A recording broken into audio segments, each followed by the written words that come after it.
opportunities in community. We will be recording this dialogue, as you would have just heard, so that we can share it with our different partners and members across the globe.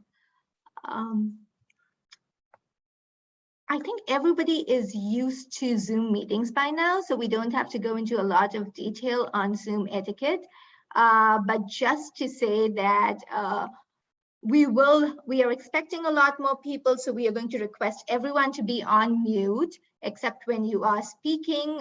If you're not a speaker or a facilitator, please unmute when we ask you to unmute, but otherwise, we do value your voice. If you've been in movement meetings, you know that that's the most important thing for us. So please use the chat.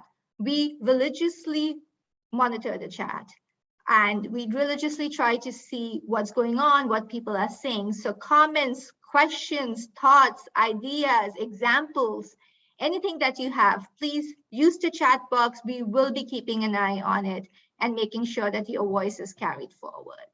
And for now, I would request everybody to actually introduce themselves on chat, your name, where you're from. It's always nice to know who we are sharing physical, virtual in this case, and mental space with. So please do use the chat to introduce yourselves.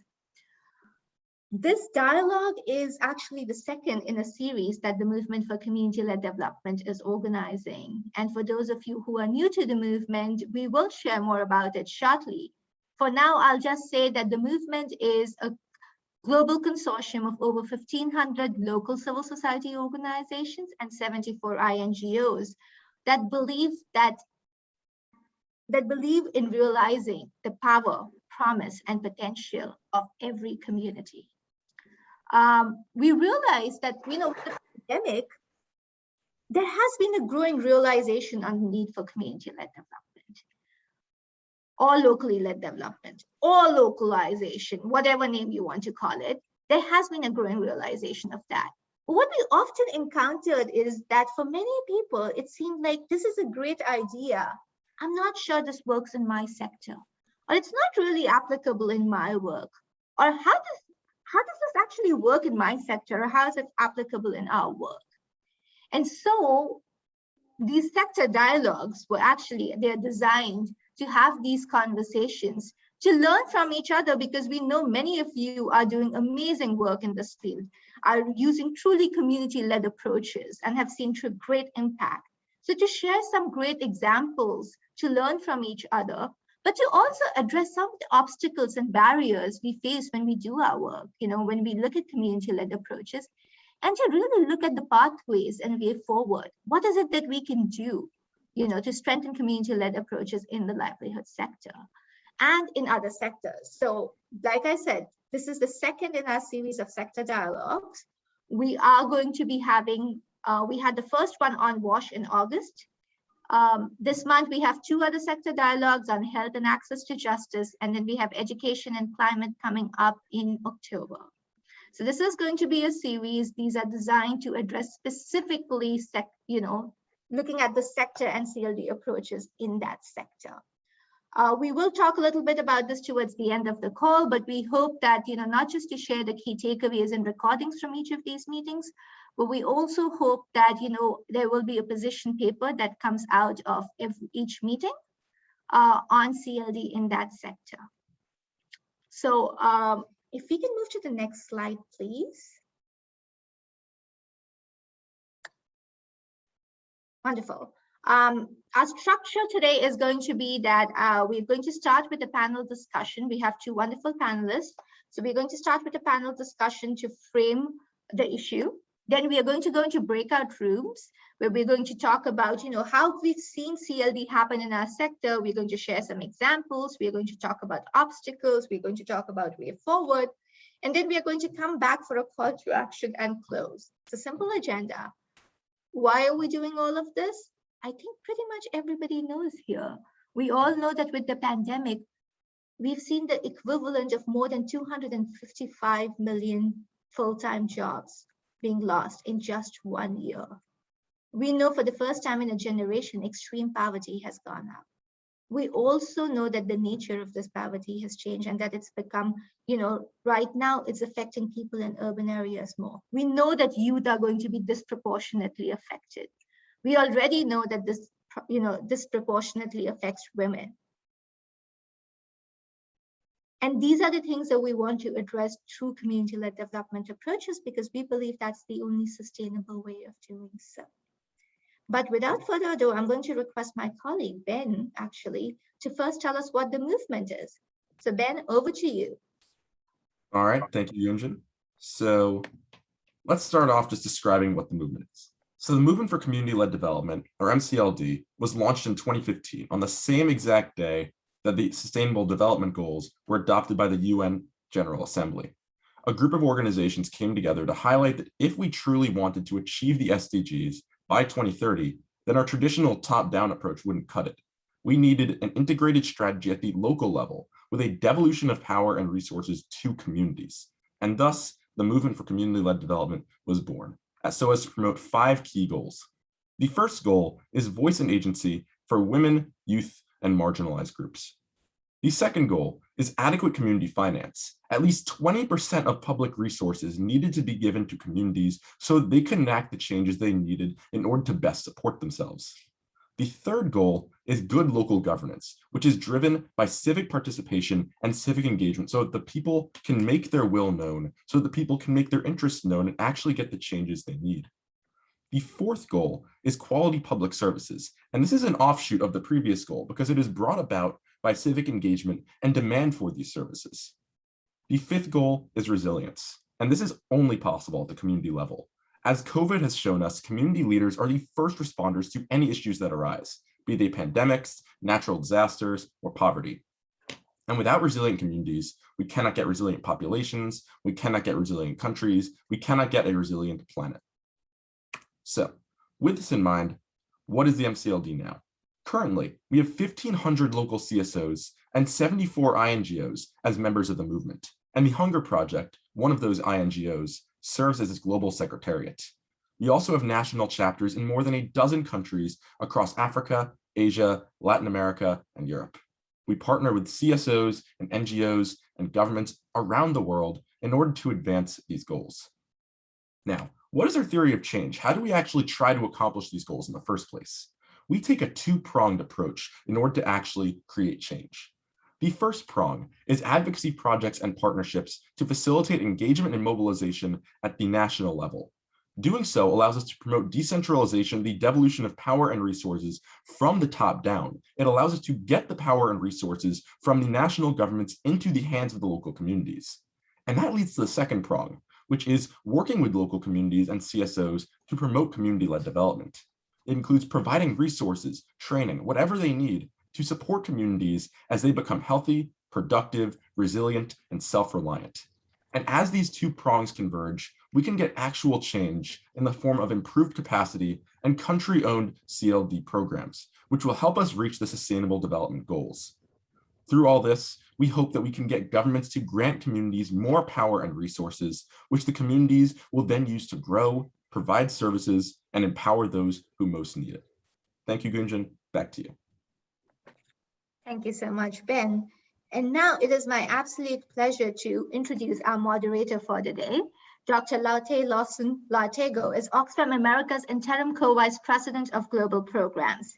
He has more than 20 years of experience in both the private and nonprofit sectors, and also directs Oxfam's food systems work that fights for inclusive, resilient, sustainable, and healthy food systems for all. So Laute Lawson, over to you. Thank you so very much, Gunjan. Very good to meet everyone here. Hello, good morning, good afternoon, wherever you are. We are so pleased to have you join this conversation. Before I dive into introduce the panel, I'd like just to do something actually. Can everyone see the chat? Can you maybe just jump in and see why you are here? One word actually in the chat. What excites you? Why are you here today? Just one word that can really, just let us know why you are here today. What motivates you to be here? Learn. Great. Thank you, Ibrahim. Who else? Learning. Excellent. Inspiration, collaborate. Awesome.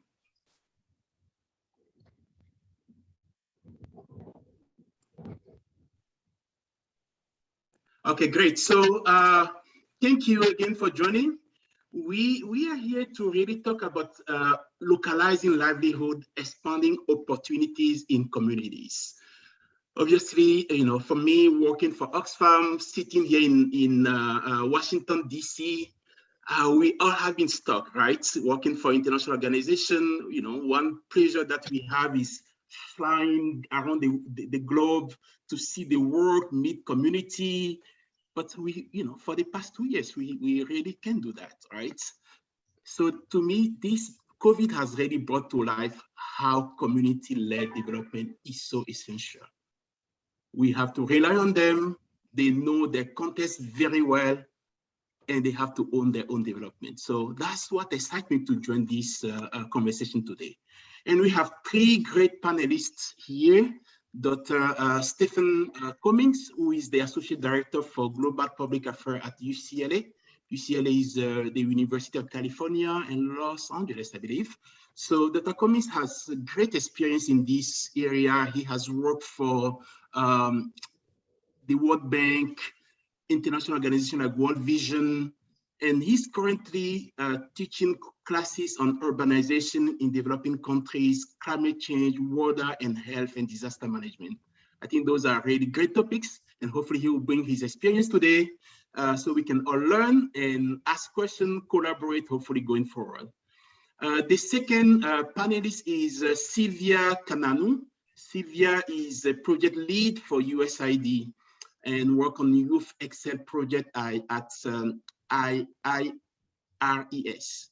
So Sylvia serves as part of the core leadership team, provides strategic and technical leadership, and further serve as liaison with USAID and the IRS consortium on key youth issues. So obviously we know, especially when you look at Africa, the youth bulge. So we really looking forward to learning from Sylvia today about how IRS is really applying the community-led development.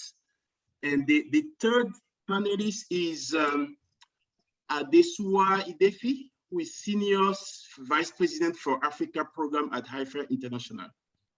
So Adesua has been with Haifa since March 2020. She has a rich career spanning over 25 years across the nonprofit, education, finance, research, and entrepreneurship.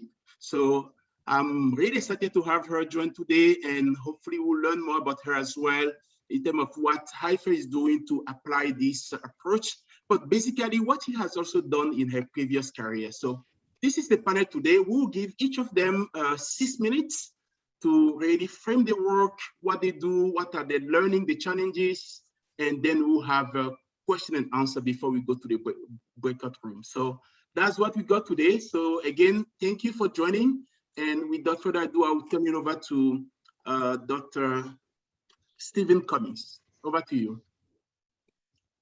Thank you for your kind introduction, and thank you to the organizers for putting together such a dynamic event.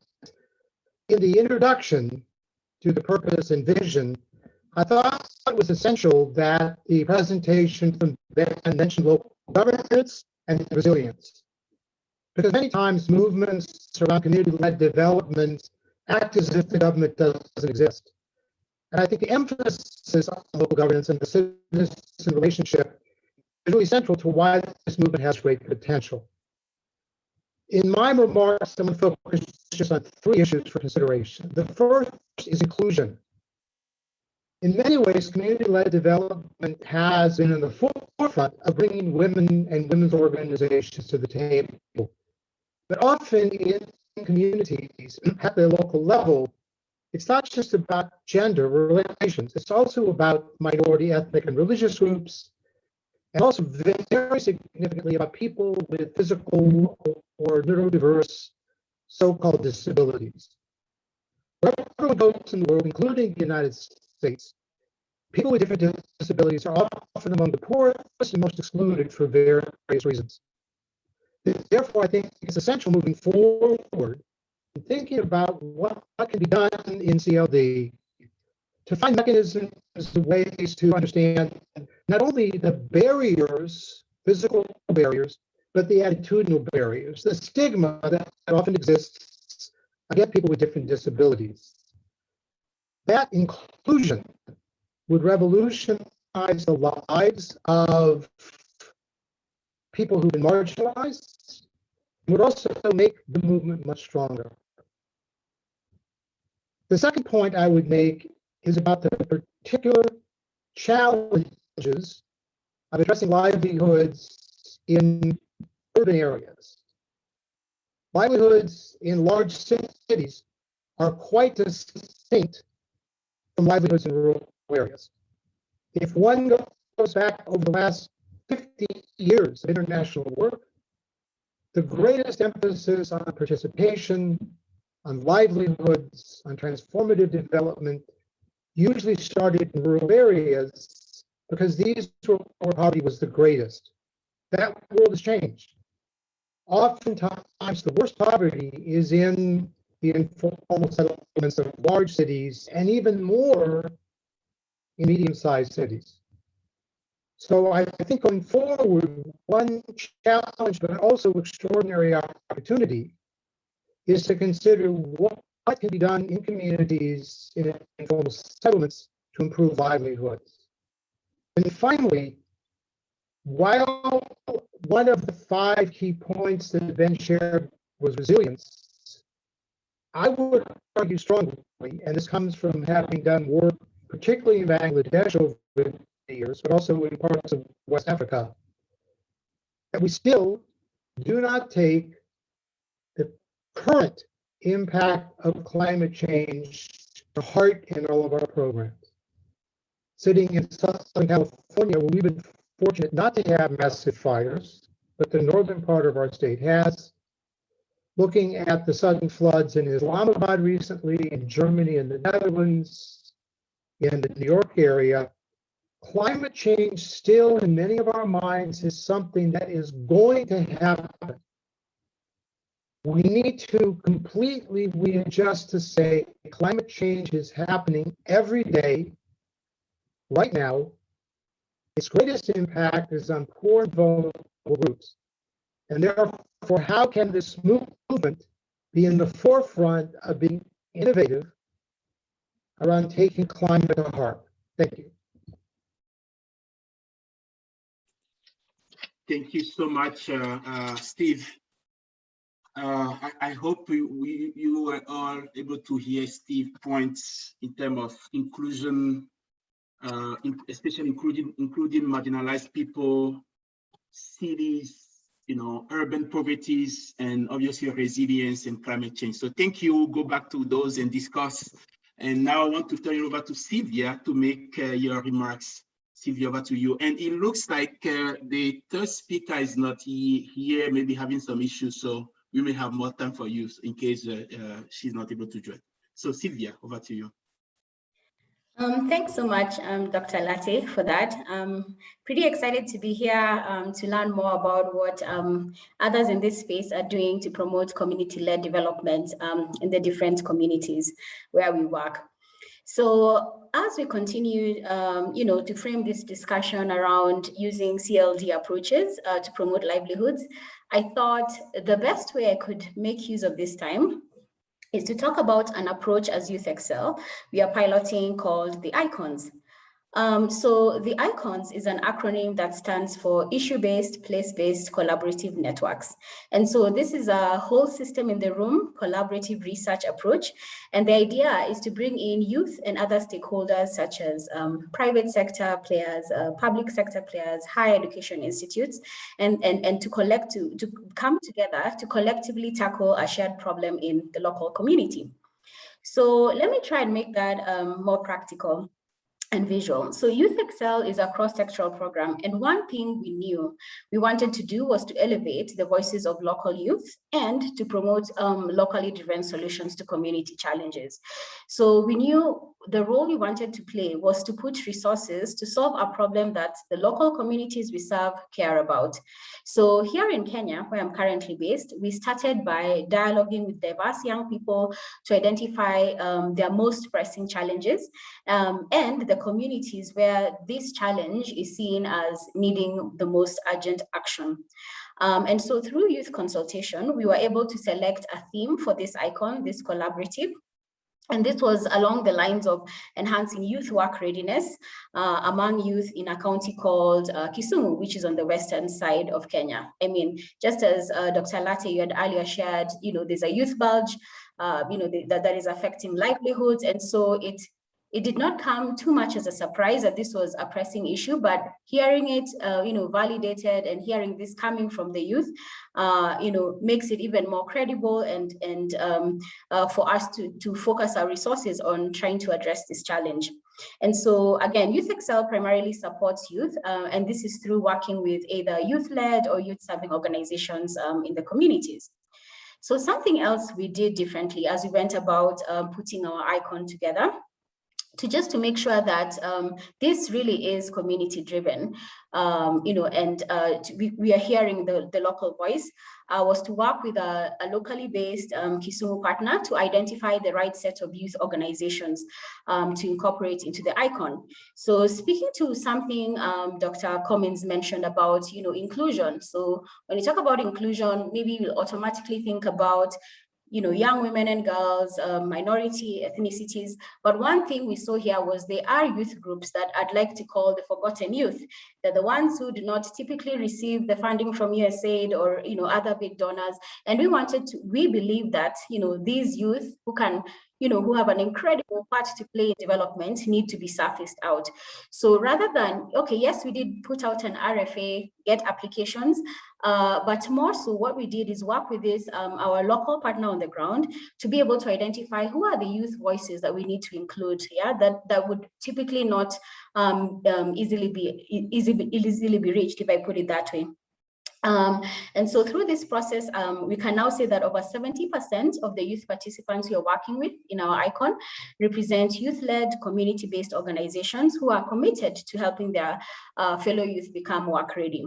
And so when we talk about work readiness here, what we are talking about is it's still in livelihoods. How do we help young people transition smoothly from school to be able to the marketplace, to employment or self-employment? So how do we support them in that process and in that journey? So we do recognize that the community of people who we need to be involved with to make this happen, that is to help more youth successfully transition to earning a livelihood, whether that is through entrepreneurship or employment, we need to be involving more youth, more voices than the young people. We believe in collective impact. And so what we have done with our icon is to have representation that cuts across different stakeholders. Like I'd mentioned earlier, we do have representation from local government, county level government, from private association, from higher education institute. So bringing together the different voices. This is the whole system in the room concept that we are talking about. And the idea behind this is we know that if we come together, recommendations brought forward through this icon approach will be able to be supported and advocated for across different levels of community. So we see this as an important factor to drive sustainable solutions. The last thing I would like to mention is about the iterative research piece within the icon.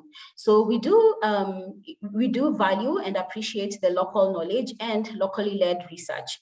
And so we, through this icon, support the youth to conduct a type of research that we call implementation research, which is basically, helping learning as you go. So as we implement, we learn, we adapt, and we improve. And so we are helping these young people to be able to, using implementation research, to be in charge of their own youth interventions. The goal here is as they conduct implementation research, we see them, starting to strengthen their own programs. They learn as they implement. So as they go about, because each of these organizations or individuals represents one thing or another they're doing in the community. It could be a skills building program. It could be an apprenticeship program trying to do job linkages, but in one way or another, they are trying to help their fellow youth to be able to get to smoothly, access jobs or markets. And so examples of areas within this implementation research that our youth are learning and are continuing to learn are areas like the skills that we are providing in our programs relevant for the job market? And if not, what can we do to strengthen them, the effectiveness of our programs? Other things, they're also learning about what are the barriers to success for youth-led sustainable enterprises so that they can identify these barriers and address them. There's also interest around what are the structural barriers to disability inclusion in workplaces so that we can have youth with disabilities being able to be more, better incorporated into the workplace. I will drop a link to a two-pager that talks more about this icon approach, as well as a sample of the learning goals that are surfacing out from this activity in Kisumu, Kenya. And that will help us to have a good view of how we can use research as a sustainable tool and skill that can help design better solutions to improve the livelihoods of youth in Kisumu, and hopefully elsewhere as well, as we continue to pilot and test out this approach. So I think in conclusion, I'll say it's still in early days in piloting this approach, but a few things I'd like to mention that stand out.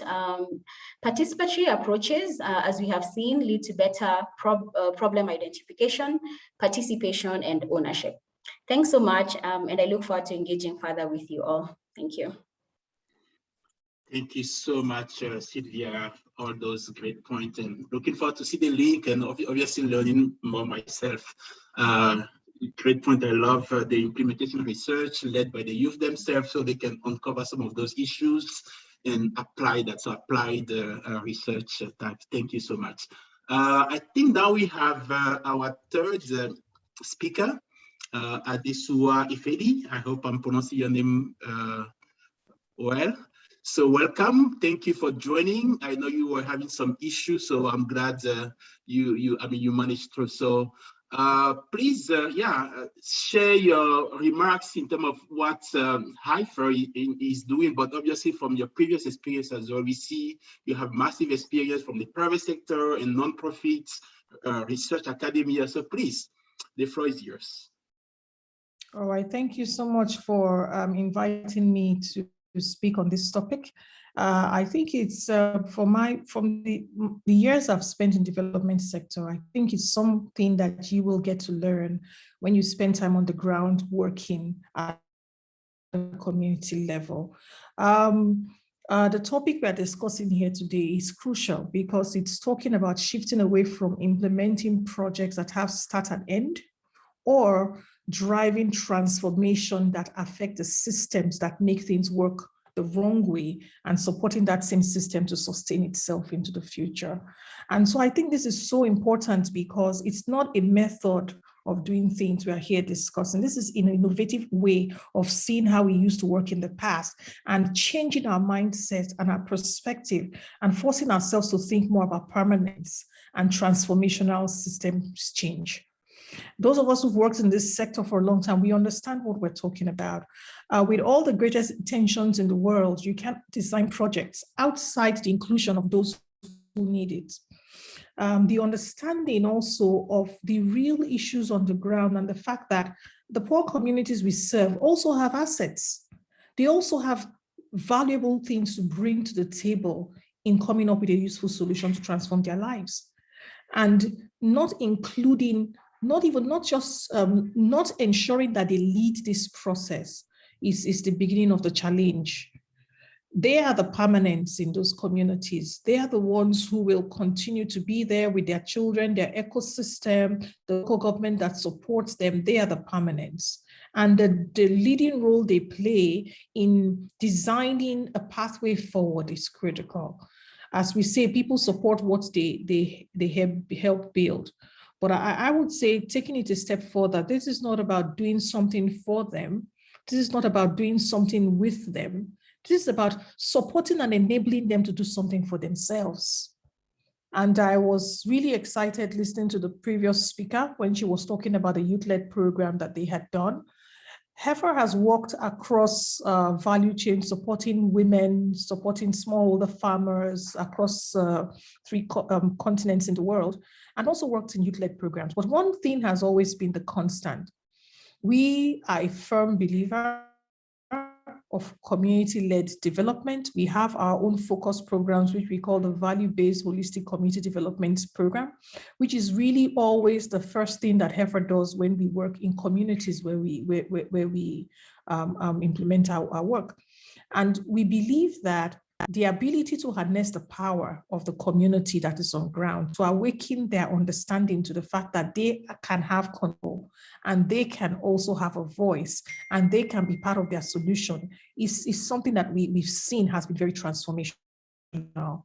For women groups that we've worked with, particularly in Asia, in the huge project we've done over several years in the goat value chain in Nepal. We've also seen it also in the work we've done in East Africa with young Africans. You know, being able to set these young Africans together in a way that they are now no longer seen as the challenge in the community, but suddenly their leadership skills and their ability to coordinate themselves, to organize themselves into small hubs and to provide jobs for not just themselves, but other youth in their community totally, completely changes, not just the mindset of the young people we work with, but the mindset of the community members who are witnessing this transformation in the young people that we work with. So there is the aspect which we believe as Heifer strongly in community-led development that affects the psychology of the people you want to continue to sustain this transformation into the future. There is a difference between when I say that I think you do not have resources and I think you have a challenge and I've come with a solution, as compared to I am here because I believe you are able to be part of the solution and we're going to work together to design the way out of this. The psychological empowerment it gives to the community and particularly to young people, because we seem not to really understand that many young Africans are not just out of a job, they're also psychologically beaten down to a point where everyone in the community mostly will see them as the problem in the community. The transformation that happens, therefore, when you use community-led development approach to build the capacity of young people and put them on the driver's seat for their own success is something that you just cannot imagine. In Uganda, in one of the communities where we had implemented a project over a couple of years, I sat with the young people to listen to them and hear what their journey had been like. And one of the things they said is that the amount of respect we have in our community now, you know, we are adding value not just to our own selves, but we are also a voice in other community discourse. Usually the youth are allowed to participate in those discourse. But since we have been part of this journey, transforming ourselves, transforming opportunities for ourselves in the community, getting empowered, setting up jobs, and also helping other young people around us, we are also beginning to aspire now towards leadership roles in our community. So the thing that we've learned is that we set out to address specific problems: job creation, productivity for farmers, alleviate poverty.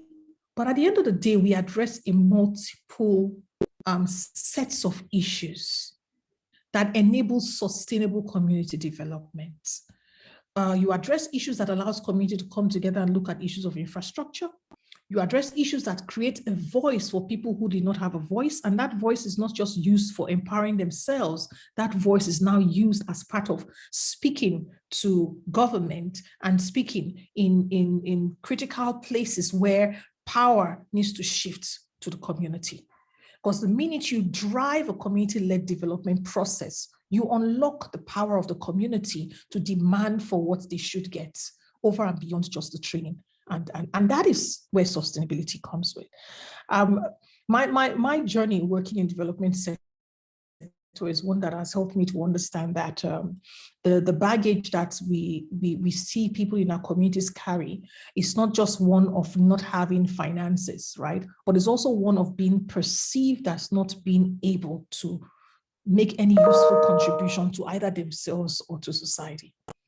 I think that once we put the power back in their hands and we support them to be on the driver's seat, what we simply is empower them, giving them back the power and the voice that every one of us takes for granted because we have it in different places where we are at, either by the education we've achieved or the success we have or the finances we have that power.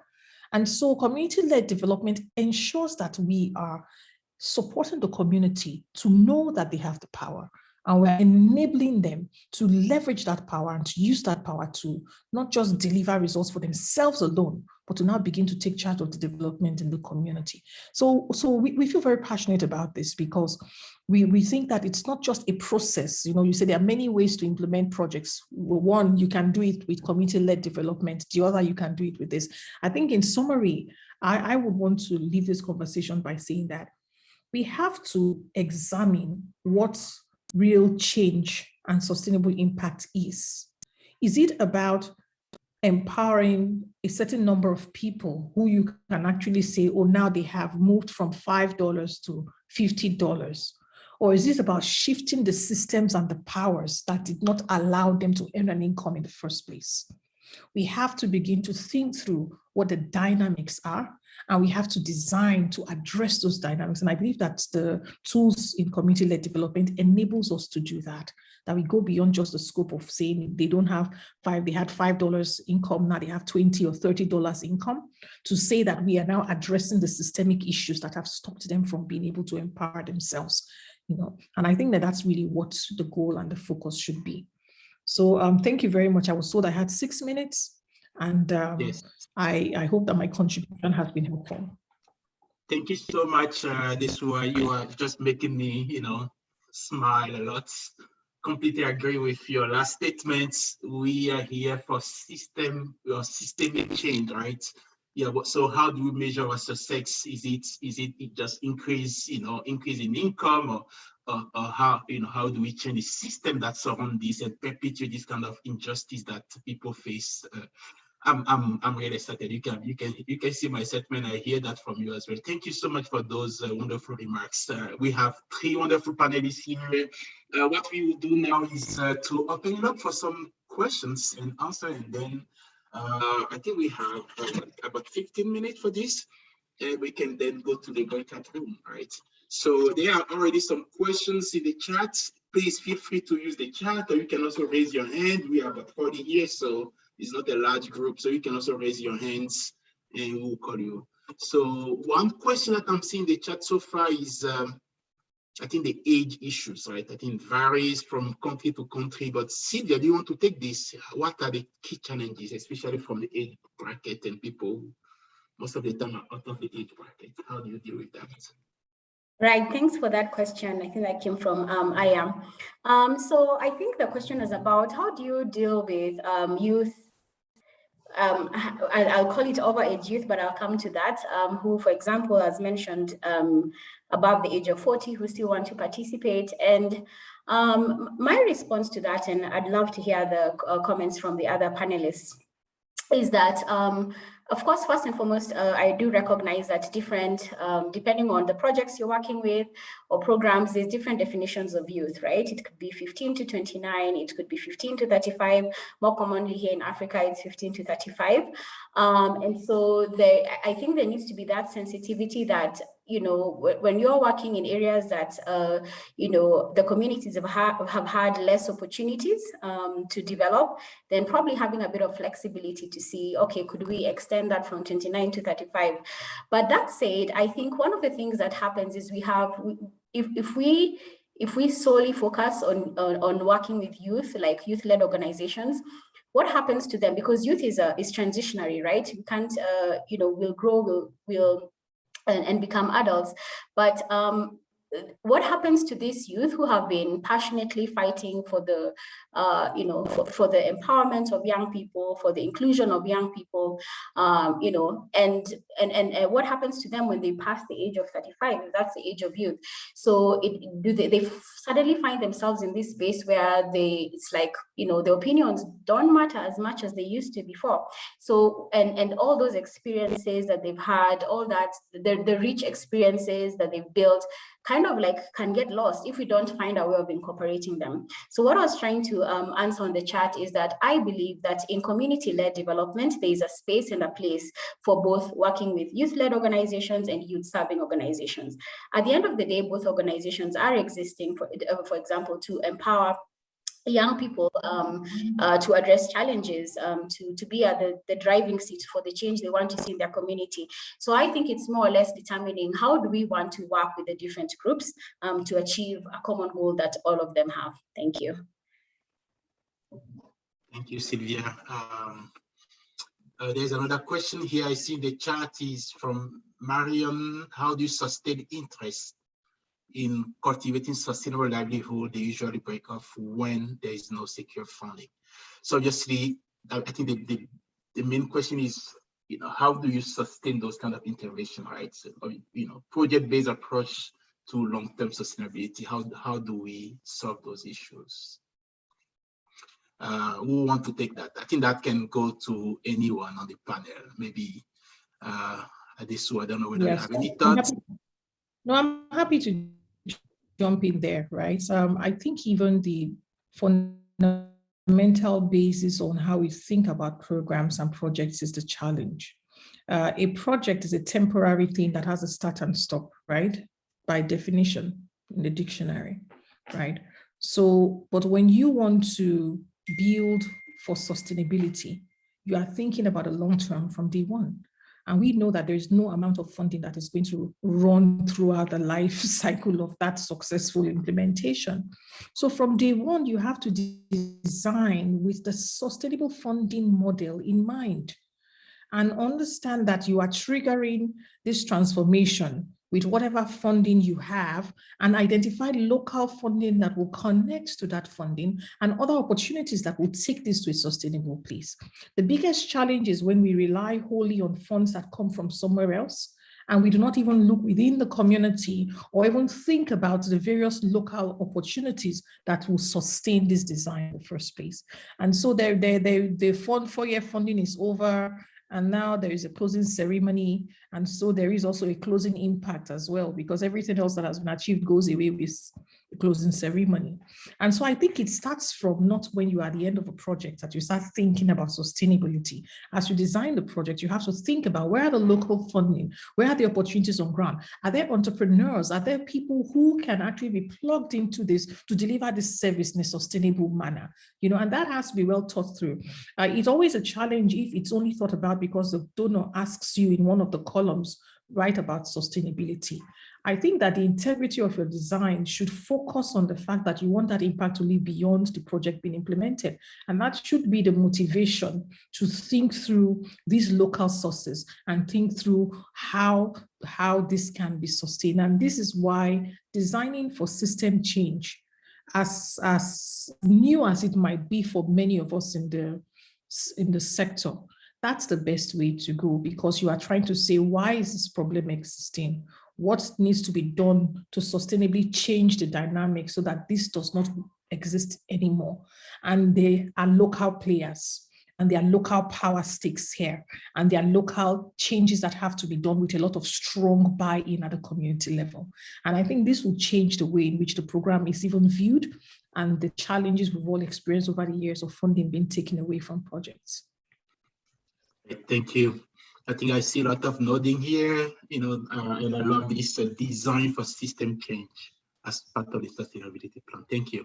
I see Diana, you have your hands up. Please go ahead and be brief. I think we have about 4 more minutes for this plenary, and then we'll go to breakout room. I think Steve has something he wanted to say about this, and I'd like to ask Steve if he'd go ahead. Sure, very quickly, 2 things. One is, I often say that big formal NGOs talk about poverty, whereas movements look to change power.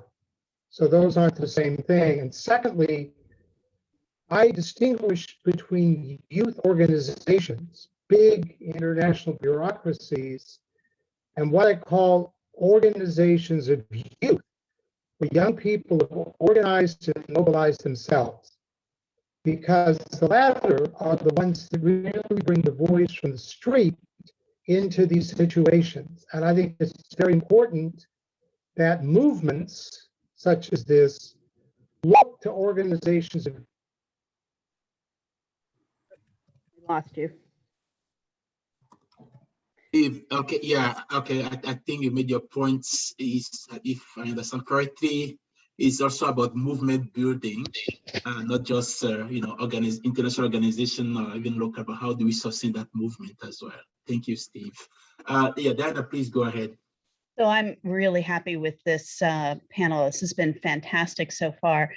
I am currently working on a youth assessment. I, in fact, led the one in Egypt, but I'm in Kenya, but I'm leading one right now in Egypt, a very different place than Kenya. There are not the youth groups and strong civil society NGOs and whatnot. There are some, but it's not that they don't exist at all. But there's still such enormous central control. Does anyone have recommendations for how we do the youth community-led development in this context? Thank you. Thank you, Diana. Who want to take this one? I don't want to monopolize the conversation, but she touched on something I feel very passionate about. So for us, we as HEFA are a rural focused organization. And I think some of the challenges when you talk about youth-led organizations, well-structured and et cetera, are mostly in the cities, right? And they have all of that, power, funding, and organizational structure. Let's focus on the young people in the rural communities, in a setting where even those communities, the adults and the women already have a culture of setting up groups that they work in, but the youth do not have those setups. What we did in Kenya on our youth program was to set the youth up in those kinds of small communities and groups. And then we set up some youth hubs as well. And so the youth were able to come together, begin to organize themselves, pull the power of their ability to save together also, and leverage what already exists in their community as a structure. But those structures do not include the youth. So I think simply looking at those vehicles that exist and are already there, but working with them at that level, where it's really at the community level and the community base that they form their alliance to work together, pool savings, set up a hub, provide services and develop their business skills and have opportunities to also provide services to others. So I think that should be the way that this can also be looked at. Leverage the existing vehicles at the very local community level. Thank you, Adesua. And then, I hope that gives a bit of perspective. But this space is also, open. So please, now that you're going to the breakout room, please continue that dialogue, and hopefully we can get more experience sharing with you as well. I think I will give the floor to Alifia. I'm sorry if I mispronounce your name. Please go ahead, and I think we will wrap up here after your question so we can go to the breakout room. So, yeah, Alicia, please. Thank you. You did pronounce my name right. And there has been a lot of food for reflection there. I work with a global philanthropy, and we truly believe in youth-led development. But my concern is a lot of times this is at the intention. I mean, it is at the center of what we intend to do.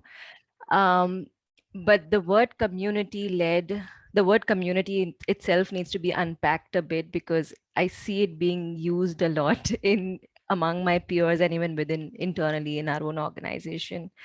But even within that, it's still predominantly like it was being discussed, it's predominantly urban groups who have mobility, have access to major languages of the country, especially English and Hindi in my case, because because I'm based in India. And I would love to see it becoming more inclusive. And to add on to that, the word youth again is being used as if it's a homogeneous monolith, whereas there is so much nuance in there itself. Unfortunately, when we look at youth-led, I still see representation by the dominant majoritarian upper caste young men and boys who already have some layers of, it's all relative, but relatively have some layers of privilege. And I just wanted to hear your reflection and thoughts on that. I'm not looking for solutions. I don't think there is any one answer to that, but just also wanted to put that on our screens as we talk about youth-led and community-led movements. Thank you. That's a great question. Thank you. I will use the opportunity to ask each panelist to, share reflection. I think, Steve, I'll start with you because that was one of your strong points at the beginning, this issue of inclusion. So please go ahead, and then Sylvia and Adesua, and then we will go to the breakout room. Well, my only comment would be that this issue of who gets to the table, is it the most educated, articulate, linguistically agile group, goes back then to organizations of youth that are rooted on the street, what I call up from the pavement groups. There's always a risk, and I've seen it my whole career, of the person who speaks Hindi or Swahili or English or French, whatever the top level language of the country, getting invited to all the meetings. So inclusion, whether of young people from the street or people with disability or minority groups, is a very active, challenging process. And I think we have to emphasize that it sometimes is like sandpaper, it rubs people the wrong way because they've been used to being at the table. I think that's a critical issue for us to consider. Thank you, Steve. Sylvia, and then Adesua. Yeah, thanks for that really important point, Alifia.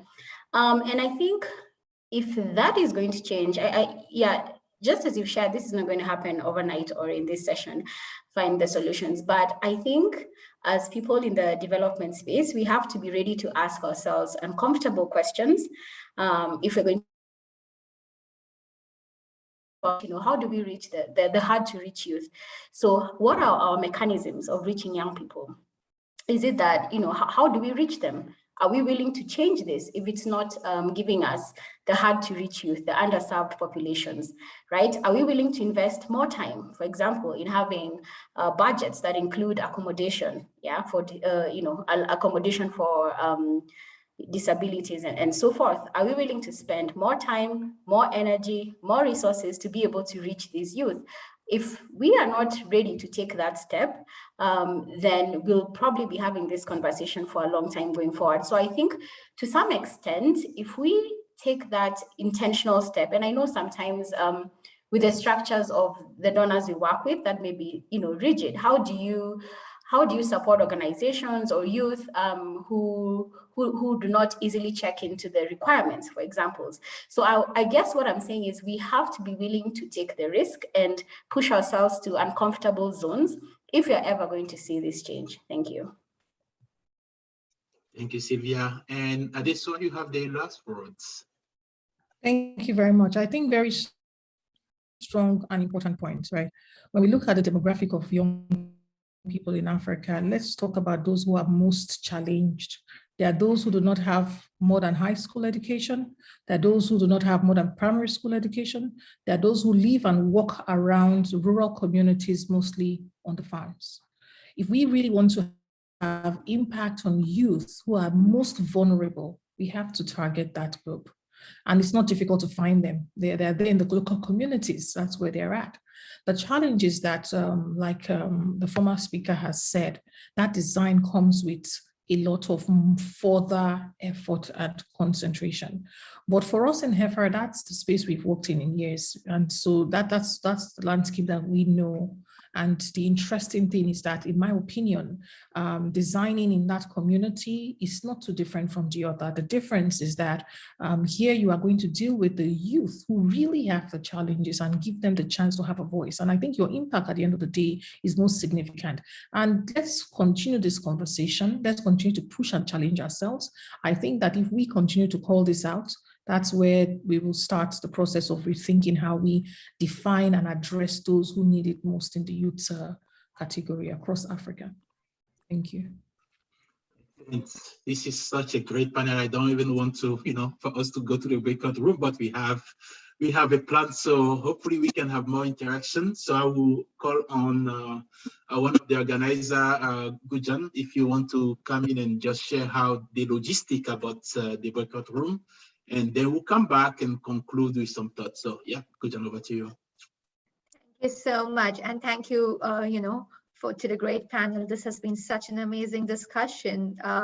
But now we have to hear from everyone else as well, because I've been seeing some great discussions happening in the chat box as well. So we're going to go into breakout rooms. We have 3 breakout rooms with 3 fantastic facilitators. We have Sylvia, who's going to be facilitating a group. We have Anna Kovastna, who is the Education Director and Consultant with Global Eco Village Network. And we have Eric Munoz, who is Senior Manager for Agriculture with Oxfam America.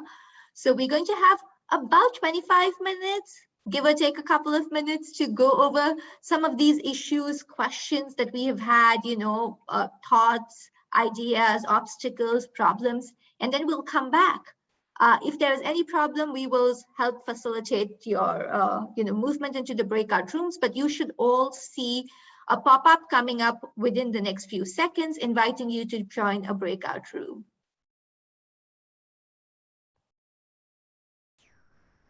Thank you so much. Please accept that, join that, and we will see you in the breakout. Great. Yes, I see other groups also just closing, and I am waiting to see Latte Lawson. Oh, I see him. He's back. So, would you like to ask just the facilitators for the 1 key takeaway report back and then your call to action? Yeah, definitely. This has been very energizing discussion, at least in our group. A lot of ideas, takeaways.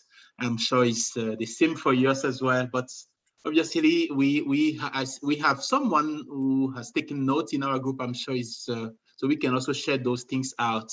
But for the sake of time, yeah, we'll just ask each of the facilitators to come in and just share 1 key, high-level strategic takeaway that we should all be thinking about.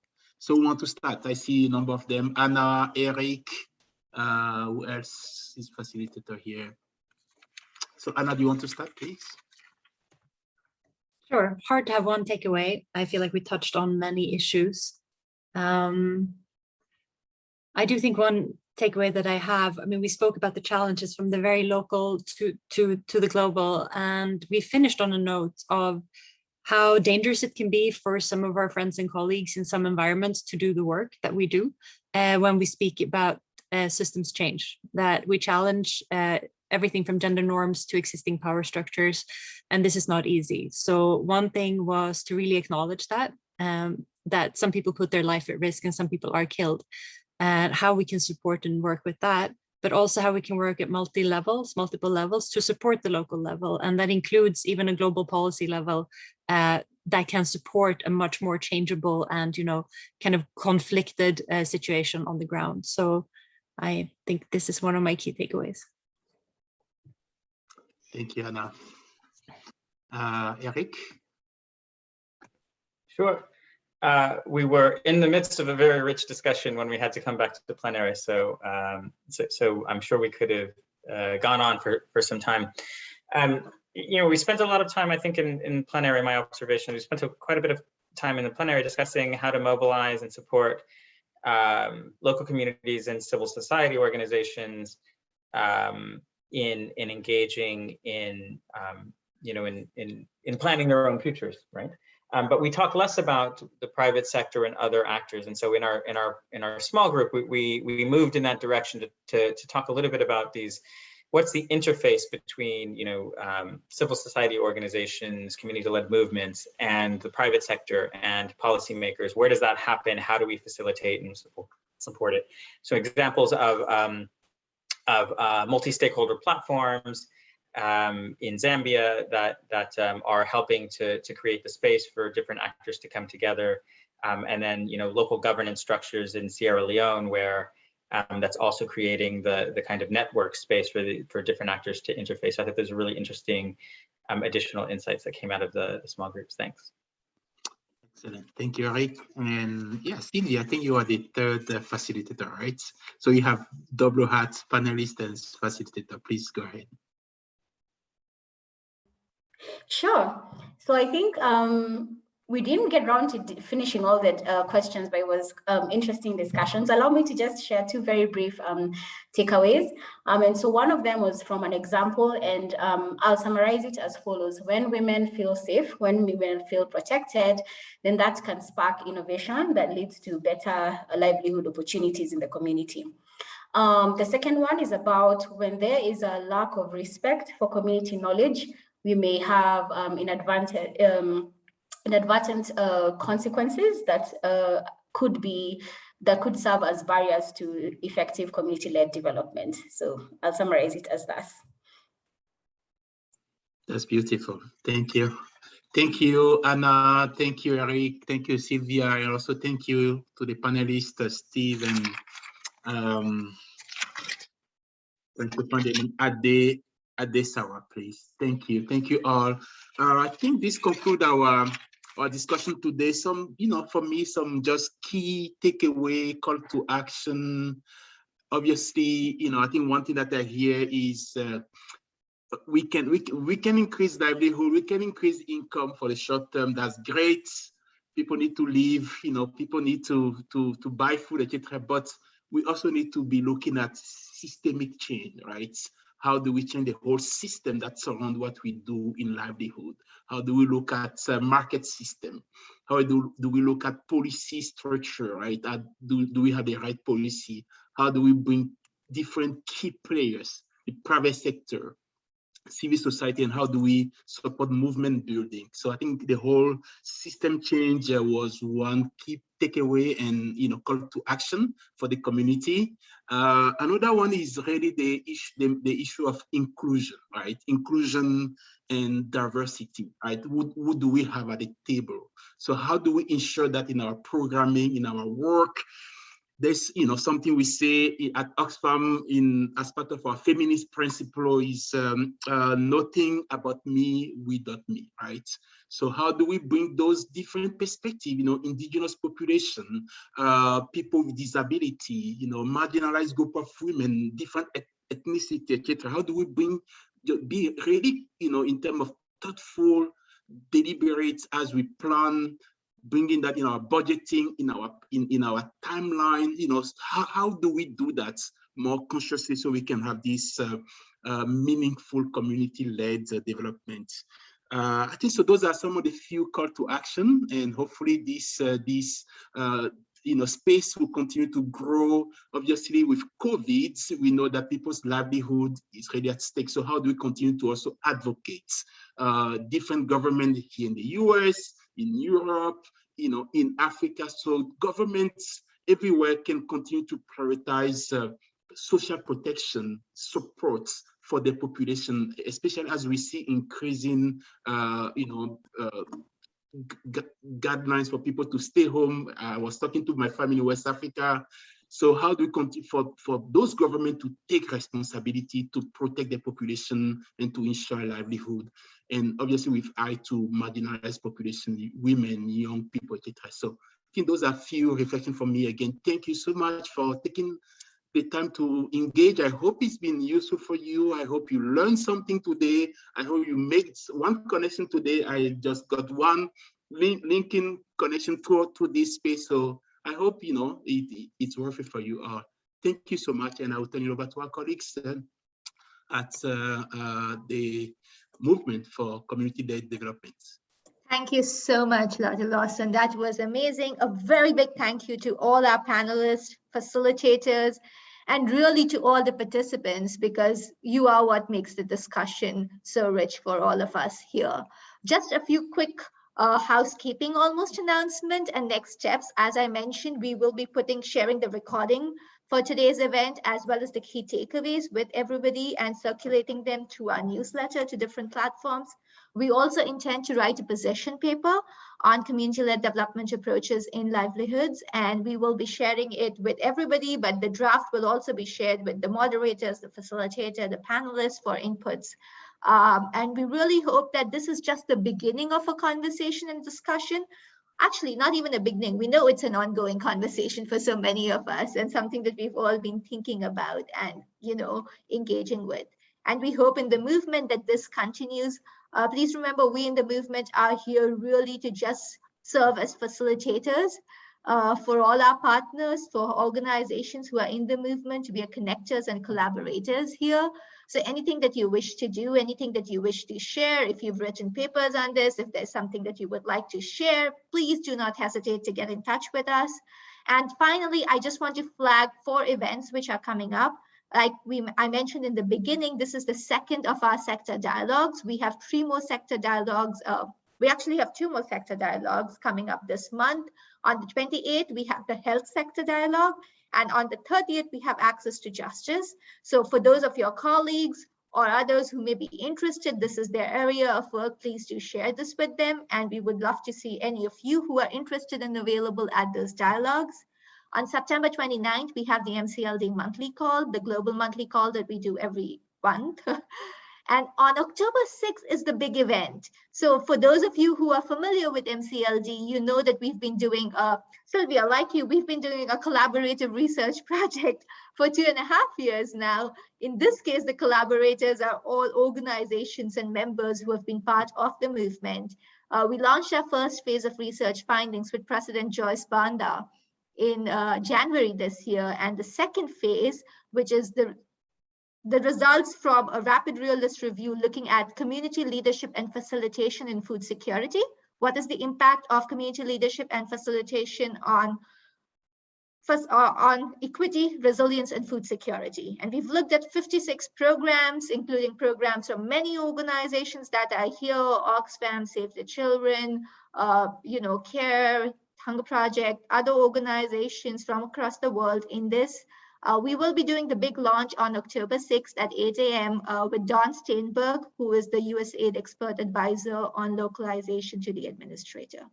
So we hope to see many of you there. Thank you again so much for being here with us and for sharing your thoughts and your time with us. We appreciate it. And finally, I just want to highlight my team that has been working behind the scenes to make sure everything is very smooth. Sarah Bilbo, who has really been working the last few months, my colleague, to make sure everything runs smoothly here, who was our host today, our intern, Ben, who has been helping coordinate, and all the other interns and team. So thank you, everyone. Thank you, panelists. Thank you, facilitators. And thank you, Latte Lawson. We appreciate all of you. Thank you, everyone. Okay. Thank you. Bye-bye. Bye-bye. Merci, au revoir. Thank you. Bye-bye. Bye. Thank you, Gunje. Thank you, Sarah. Thank you all. Take care, all. Good to see you. Yeah, thank you, Madam Rebecca. How are you, Dr. Rebecca? How are you? Jude, I think Dr. Rebecca had to leave. Okay. Who am I speaking with? Gunje? Yes, this is Gunje. Okay, good. Nice to speak to you. Okay, bye. God bless. Bye. Thank you, everyone. Bye. Sarah, Yeah, thank you. End the call. Okay. Bye, everyone. Bye. Bye.